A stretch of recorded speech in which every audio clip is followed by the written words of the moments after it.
ពីការជ្រើសរើសនាយទាហានជារៀងរាល់ឆ្នាំដោយរៀបចំប្រឡងជ្រើសរើសនាយទាហានថ្មីវ័យក្មេងទាំងពីរភេទដើម្បីបញ្ចូលក្របខ័ណ្ឌកងយោធពលខេមរភូមិន្ទនិងឆ្លុះបញ្ចាំងអំពីការចូលរួមរបស់យុវជនយុវនារីដើម្បីរួមគ្នាកសាងជាតិស្ថិរភាពជាតិសុខសន្តិភាពនិងរួមគ្នាដើម្បីបព្វហេតុជាតិមាតុភូមិលោកវីរៈសេនីយ៍ឯកមុខច័ន្ទសុធាបម្រើការក្នុងបញ្ជាការដ្ឋានកងកម្លាំងពិសេសប្រឆាំងភេរវកម្មបានថ្លែងឲ្យដឹងថា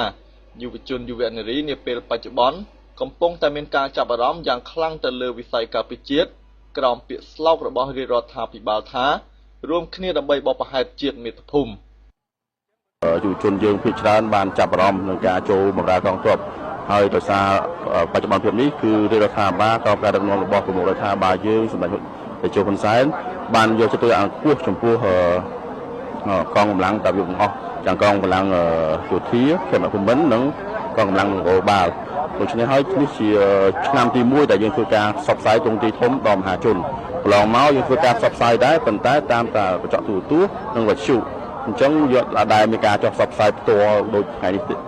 ទេនេះជាលើកទី3ហើយដែលយើងចុះធ្វើការផ្សព្វផ្សាយផ្ទាល់នៅតាមទីវាលហ្នឹងគឺថ្ងៃទី1គឺយើងបានធ្វើនៅកោះពេជ្រយើងបានចែកខិត្តប័ណ្ណនិងយើងបានបិទបានផ្សព្វផ្សាយតាមផ្លូវមួយចំនួនហើយមានយុវជនភាគច្រើនចាប់អារម្មណ៍ដោយសារយើងលើកពាក្យស្លោកថារួមគ្នាដើម្បីបព្វហេតុជាតិមាតុភូមិអញ្ចឹងហើយខ្ញុំគិតថាយើងនឹងបន្តការងារនេះបន្តទៀតហើយខ្ញុំសូមជំរុញឲ្យបងប្អូនដែលជាសិស្សនិស្សិតយុវជនយុវនារីចូលរួមទាំងអស់គ្នាក្នុងការបម្រើជាតិខ្ញុំមានអារម្មណ៍ថាបើសិនជាខ្ញុំបានធ្វើទៅហ៊ានមែន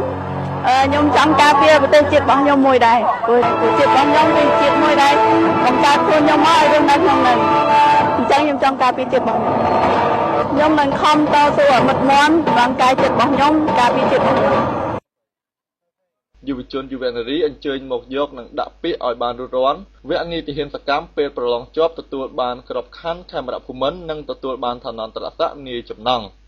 ក្រោយពេលបញ្ចប់ការសិក្សារៀនសូត្រទទួលបានឋានន្តរស័ក្តិអនុសេនីយ៍ត្រីសិក្សាលើមុខវិជ្ជាវិទ្យាសាស្ត្រយោធាវិទ្យាសាស្ត្រសង្គមនិងការអនុវត្តជាក់ស្ដែងក្រោយបញ្ចប់ទទួលបានសញ្ញាបត្រកម្រិតបរិញ្ញាបត្រសិក្សារយៈពេល4ឆ្នាំមានកន្លែងស្នាក់នៅនិងហូបចុកទទួលបានប្រាក់បៀវត្សនិងការផ្គត់ផ្គង់តាមគោលរបបរបស់ក្រសួងការពារជាតិព្រមទាំងមានឱកាសចេញទៅសិក្សានៅក្រៅប្រទេសវគ្គនីតិហ៊ានតបជើងគោកពេលប្រឡងជាប់ទទួលបានក្របខ័ណ្ឌខេមរភូមិន្ទនិងទទួលបានឋានន្តរស័ក្តិនាយចំណងក្រោយបញ្ចប់ការសិក្សាទទួលបានឋានន្តរស័ក្តិអនុសេនីយ៍ត្រីសិក្សាលើមុខវិជ្ជាវិទ្យាសាស្ត្រយោធាវិទ្យាសាស្ត្រសង្គមនិងការអនុវត្តជាក់ស្ដែងក្រោយបញ្ចប់ទទួលបានសញ្ញាបត្រកម្រិតបរិញ្ញាបត្រសិក្សារយៈពេល4ឆ្នាំមានកន្លែងស្នាក់នៅនិងហូបចុកទទួលបានប្រាក់បៀវត្សនិងការផ្គត់ផ្គង់តាមគោលរបបរបស់ក្រសួងការពារជាតិសិស្សទាំងអស់ត្រូវចេញទៅបំពេញជំនាញរយៈពេល6ខែនៅសាធារណរដ្ឋប្រជាមានិតចិនវគ្គនីតិហ៊ានបន្តវេនពេលប្រឡងជាប់ទទួលបានក្របខ័ណ្ឌខេមរភូមិន្ទនិងទទួលបានឋានន្តរស័ក្តិពលបាលត្រី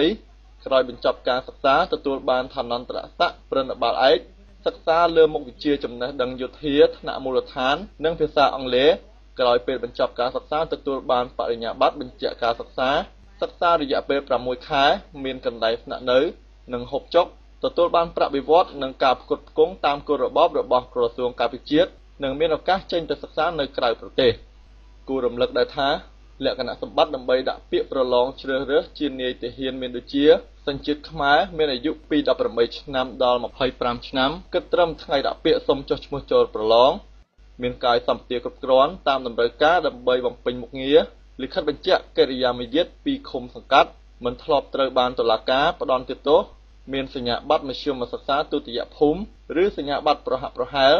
និងបុរសត្រូវមានកម្ពស់ 1.60 ម៉ែត្រ នារីត្រូវមានកម្ពស់ 1.50 ម៉ែត្រ ឡើងទៅ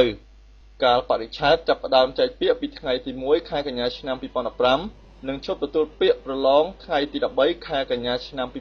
2015កន្លែងចែកពាក្យនិងដាក់ពាក្យមណ្ឌលប្រឡងភ្នំពេញនៅសាកលវិទ្យាល័យការពារជាតិមណ្ឌលប្រឡងយុទ្ធភូមិភាគទី1ខេត្តមណ្ឌលគិរីរតនគិរីស្ទឹងត្រែងទីបញ្ជាការតំបន់ប្រតិបត្តិការសឹករងខេត្តនីមួយៗមណ្ឌលប្រឡងយុទ្ធភូមិភាគទី2ខេត្តក្រចេះកំពង់ចាមព្រៃវែងស្វាយរៀងត្បូងឃ្មុំទីបញ្ជាការយុទ្ធភូមិភាគទី2និងតំបន់ប្រតិបត្តិការសឹករងខេត្តនីមួយៗលើកលែងខេត្តកំពង់ចាមចំពោះការដាក់ពាក្យបេក្ខជនត្រូវដាក់ពាក្យនៅសាកលវិទ្យាល័យការពារជាតិមណ្ឌលប្រឡងយុទ្ធភូមិភាគទី3 ខេត្តតាកែវកំពង់ស្ពឺកំពតកោះកុងព្រះសីហនុក្រុងកែបទីបញ្ជាការយុទ្ធភូមិភាគទី3និងតំបន់ប្រតិបត្តិការសឹករងខេត្តនីមួយៗលើកលែងតែខេត្តកំពង់ស្ពឺ